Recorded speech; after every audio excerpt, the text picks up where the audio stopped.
الحمد لله رب العالمين والصلاة والسلام على خاتم الأنبياء والمرسلين سيدنا محمد وعلى آله وصحبه أجمعين.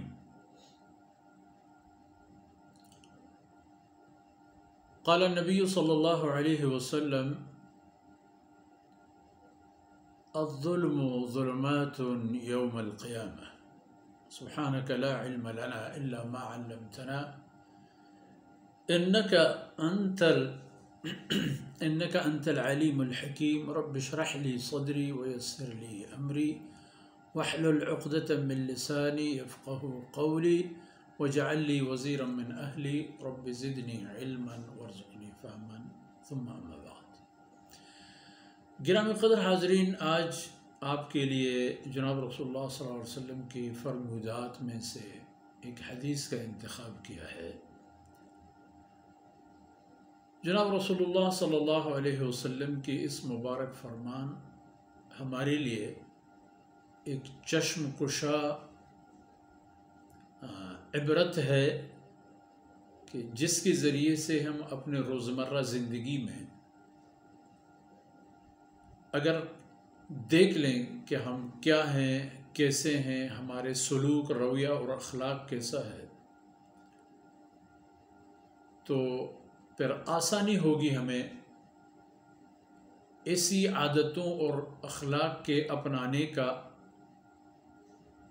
کہ جو ہمارے لیے رفع درجات کے سبب بنے، اور ایسے ناقص سلوک اور رویوں سے دور رہنے کے بھی ہمیں مواقع ملتے ہیں.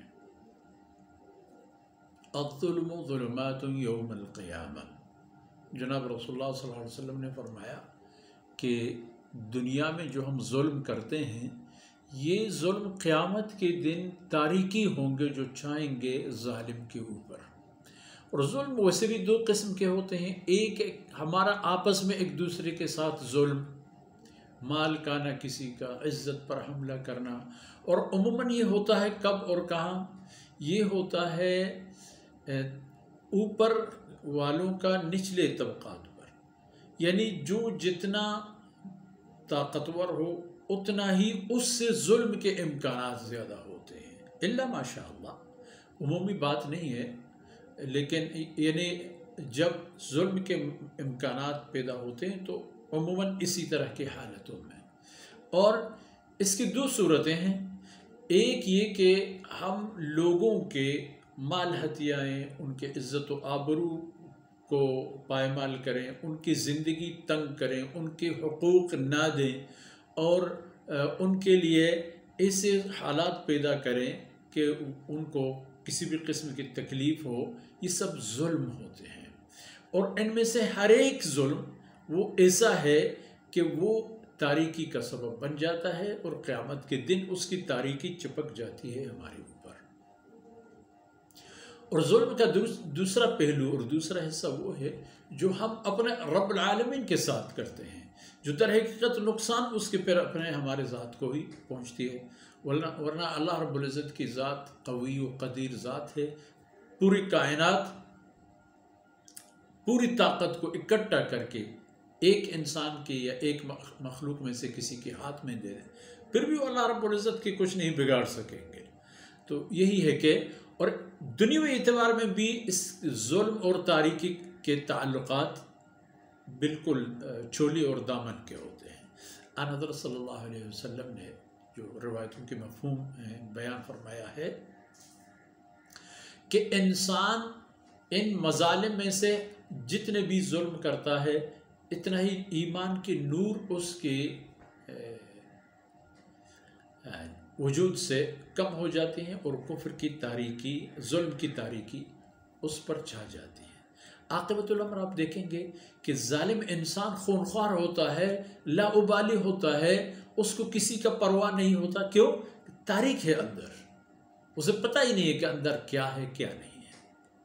تو اس لیے ہمیں ان احادیث کی روشنی کا فائدہ اٹھاتے ہوئے یہ احساس ہونا چاہیے کہ روزمرہ ہم جو کچھ کرتے ہیں، جیسے اور جہاں جس کے ساتھ کرتے ہیں، ہم کسی کے ساتھ ظلم تو نہیں کر رہے. ظلم نہ کریں. اپنے آپ کے ساتھ بھی ظلم ہوتا ہے، اور وہ یہ ہے کہ انسان کا جو قرآن کریم ہمیں اس کے درس اور توجہ دلاتے ہیں، ربنا ظلمنا انفسنا، یا اللہ ہم نے تو خود اپنے اوپر ظلم کیا ہوتا ہے، ہم نے خود اپنے اوپر ظلم کیا ہے. رب انی ظلمت نفسی فاغفر لی.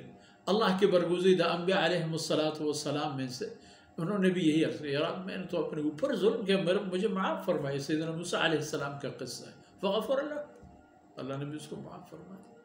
تو میرے اور آپ کے لیے بھی یہی ہے. مگر یاد رکھیے کہ ان مظالم جن کا تعلق حقوق العباد سے ہو ان کی معافی مانگنی چاہیے. اللہ کریم ہے، معاف فرما دیتا ہے. ان کی معافی ان لوگوں سے بھی مانگنی چاہیے جن کی ہم نے حقوق ضائع کیے ہیں. اس لیے خیال رکھیں کسی کا اپنے اوپر حق مسلط نہ کریں، ورنہ قیامت کے دن میرے اور آپ کے اختیارات اس کے ہاتھ میں ہوں گے. ادھر کھڑے ہو جاؤ، ادھر کھڑے ہو جاؤ، یا اللہ اس نے یہ کیا، پکڑے ہوئے گھسیٹتے ہوئے لے جا رہا ہے، یا اللہ اس نے ایسا کیا، یا اللہ اس نے ایسا کیا. اپنے اوپر کیوں یہ موقع لاتے ہو؟ اوروں کے حقوق ہیں، ادا کرو، معافی مانگو، قیمت دے دو. اور ایسے لوگ جو دنیا سے جا چکے ہیں اور ان کے حقوق ہم پر ہیں، ان کے لیے دعائے مغفرت مانگو، خیرات و صدقات ان کے نام کر لیا کرو. تو علی کل حال ظلم سے بچنا انسان کی مجبوری ہے، ورنہ قیامت کے ان مناظر میں جو تباہیاں انسانوں پر ہوتی ہیں، ظالم لوگوں پر ایک تاریکی بھی مسلط ہو جاتی ہے. ان تمام خرابیوں اور تباہیوں کے ساتھ ساتھ اس کے اوپر یہ حالت بھی مسلط ہوگی کہ اس کے لیے پوری میدان محشر تاریک ہوگی. تو اس سے پہلے اللہ نے موقع دیا ہے زندگی کے انہی لمحات کو مستفید بنا کر اللہ کی بندگی کی طرف توجہ کریں. اور ظلم کا تعلق عموماً حقوق العباد سے ہے. حقوق العباد سے اپنی گردن بند نہ کیجیے، اپنی قیامت تباہ نہ کیجیے، اپنے نامہ اعمال کی نیکیاں اوروں کو نہ دیجیے، اوروں کی برائیاں اور گندگیاں اپنے سر پر نہ لیجیے. اللہ تعالیٰ مجھے اور آپ کو عمل کی توفیق سے نوازے. وصلی اللہ علی نبینا محمد وعلی آلہ وصحبہ اجمعین.